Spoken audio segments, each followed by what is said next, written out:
When I was approached by True North to create the drama elements for the series about the Tower of London, two things struck me. One was the scale of the ambition, but the other was the very limited resources and time we had available to do it. With the remit of trying to span 6 centuries and feature stories with some of the most iconic figures in British history, one of the questions was, how do we go about achieving this? Do we do it practically? Do we do it with computer graphics, or is it a combination of the two? The next person I approached was Nigel Hunt of Glowfrog, a visual effects company who specialise in architectural design and also a lot of CGI used in broadcast television, and spoke to Nigel about the requirements of the programme and a way of going through that. Could we build the Tower of London? Could we build the interiors of courts in 3-dimensional graphics? Well, that was also something that we had to rule out just for time and the expense of it.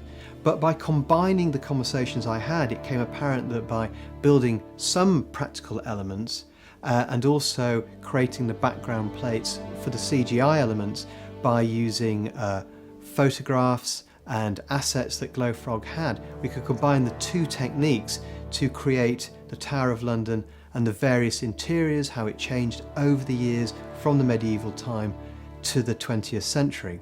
Historical accuracy was incredibly important on the show. Each set needed to be of the correct period.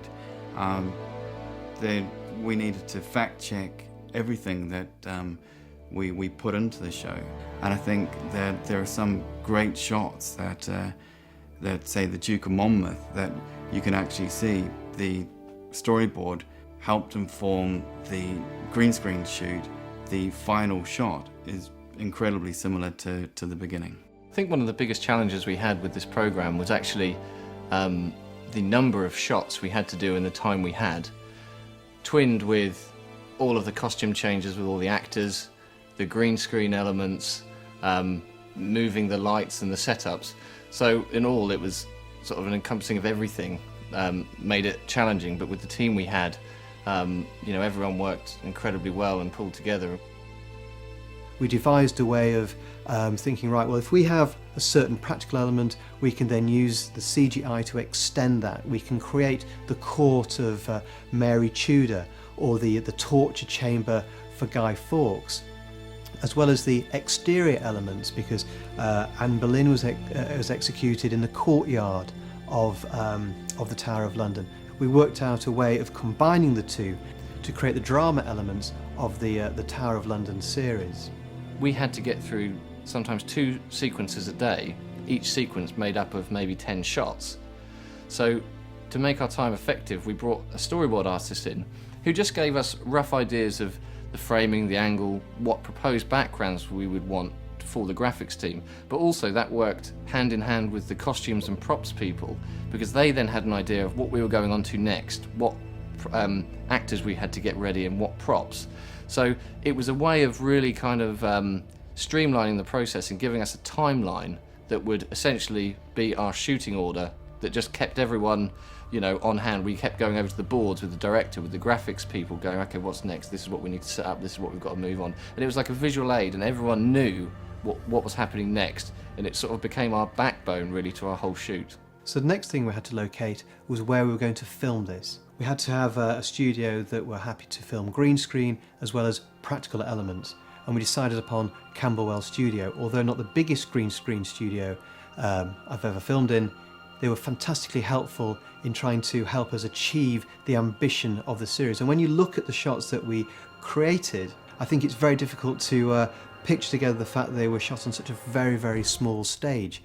But like all these things, that meant we had to focus very much on what we needed to achieve the sequences, as opposed to just shooting from every angle and hoping we got the right shots. For reference, we referred back to old etchings and paintings to actually inform us of what these should look like. And again, that really had to be fact-checked, and to make sure that we're stylistically correct with the architecture. And sort of on the architectural front, the the other side of our company is an architectural visualization company, so we drew quite a lot of experience from that team and creating the scenes and the assets. The creation of the exteriors really started with finding illustrations, sketches, paintings of the Tower of London, Westminster Abbey, areas that we actually needed to show executions. The problem was that they weren't from the exact period we needed. And so looking into the research for the Guy Fawkes shots, for example, we needed to put back into these backdrops a lot more Tudor buildings. Luckily we had Westminster Abbey to use as the actual backdrop. So, say creating the Guy Fawkes shot, we started with a backplate of Westminster Abbey and filled it in with Tudor buildings. When you approach a shoot that's fundamentally green screen, there are so many extra things to think about than if you were shooting in a location. What we have to do is work out, firstly, which lights we're going to use, what that background actually is and where that light comes from. And often what happens with these processes is that sometimes the background hasn't been photographed or recorded yet or isn't built yet, so we have to have a great communication line between the production team and the CG team to map out what that background potentially is going to be like, so that when we come to shoot it, the background can seamlessly fit into place. If the subject has a large window, we need to know where that light is supposed to hit that subject. So I think out of the scenes that we did, one that worked very well is the actual Guy Fawkes execution, and what the CG team were actually able to do in building that place, those crowds, was fantastic.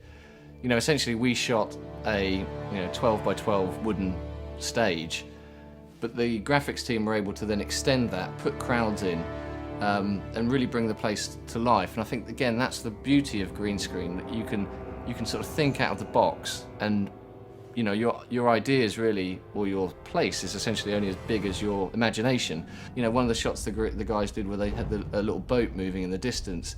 There's little details like that which really sort of come to life, which most viewers probably won't even see. We know it's there. Everybody stuck to their task and everybody worked across departments to achieve it. We didn't have the resources to be able to pull on huge art departments, huge makeup departments, let alone huge lighting departments. So for that to work through all of it, everybody had to work for each other. And I think for me that was one of the most highly satisfying aspects of the whole shoot.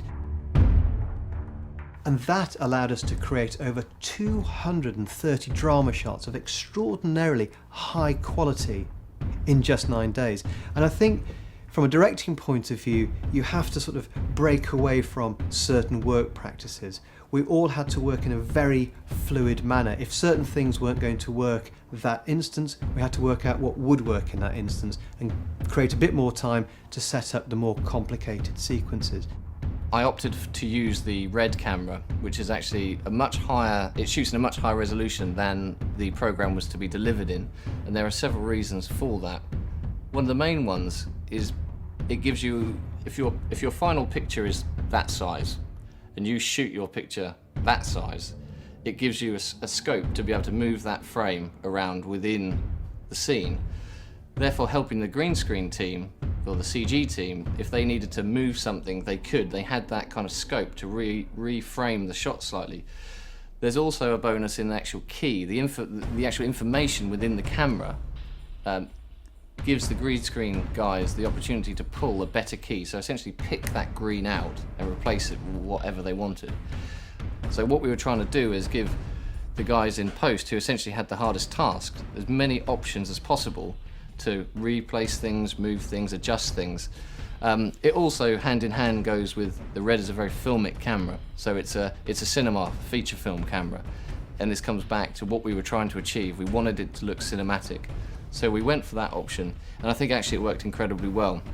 One of the bonuses with that camera is actually it shoots slow motion, which we used on several scenes just to heighten the drama. The biggest challenge for me was, from a sound point of view, is you're faced with a very, very large green echoey room, and you're trying to recreate exterior scenes in grassy fields, or they're, you know, in a small echoey kind of I don't know, room or something in a castle or something like this, and you know you're faced with this very large aircraft hangar.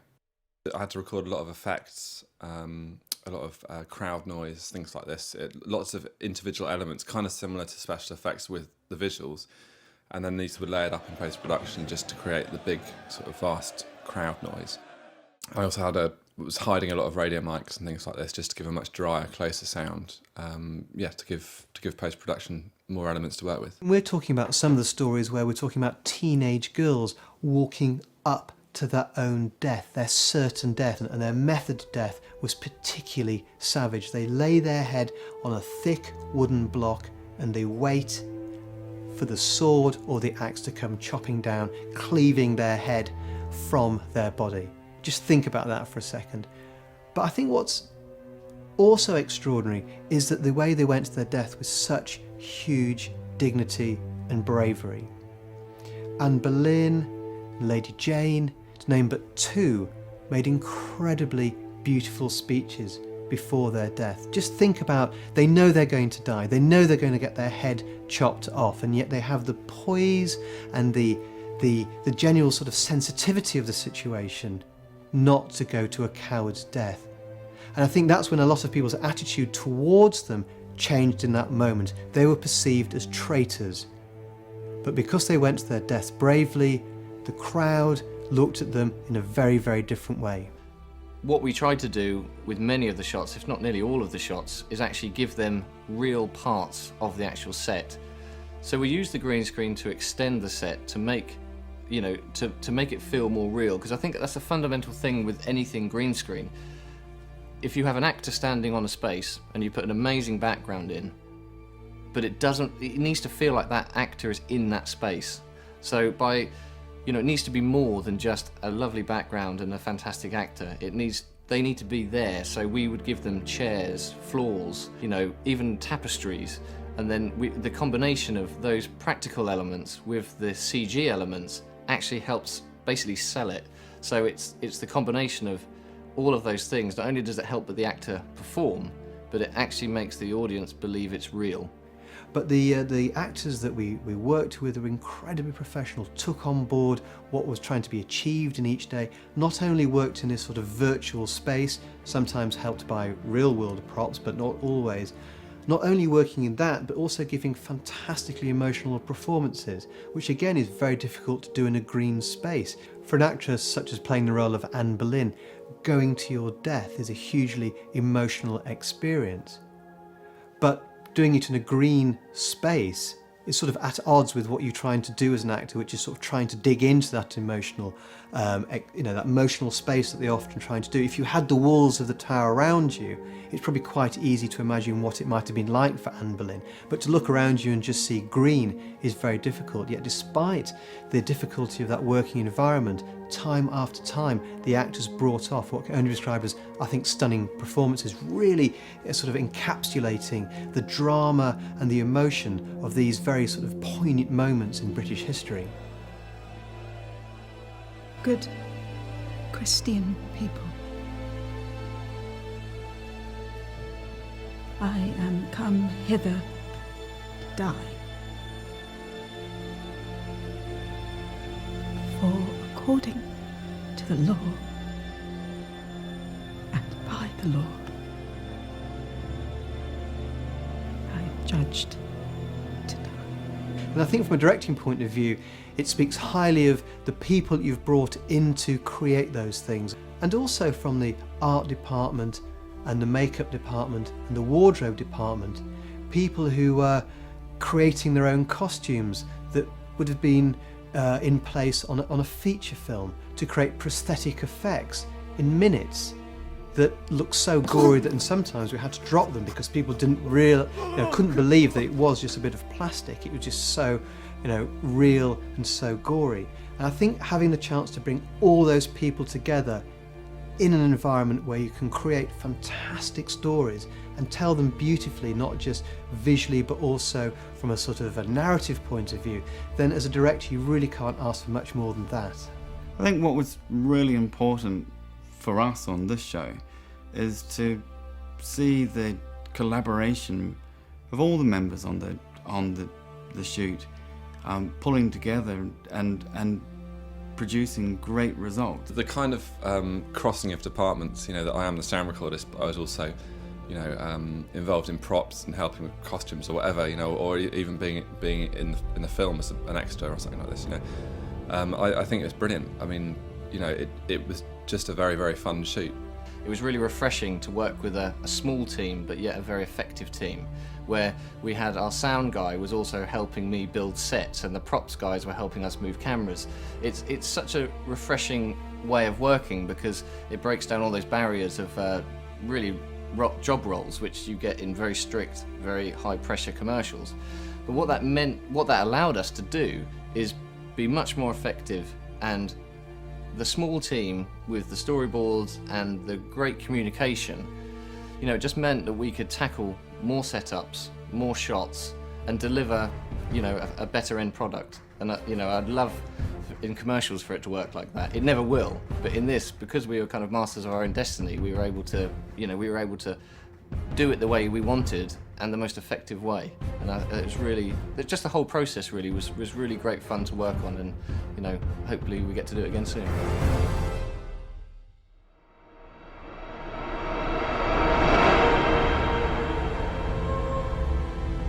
Good people, I am come hither to die, and by a law am condemned to the same.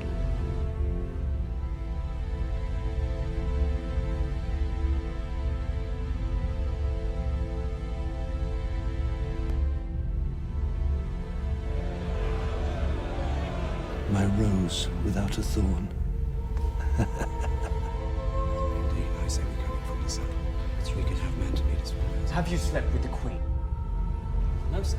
Have you slept with the Queen? I say again, no. Fiat voluntas tu, sicut in cielo. When there is no pleasure in living, it is better to die.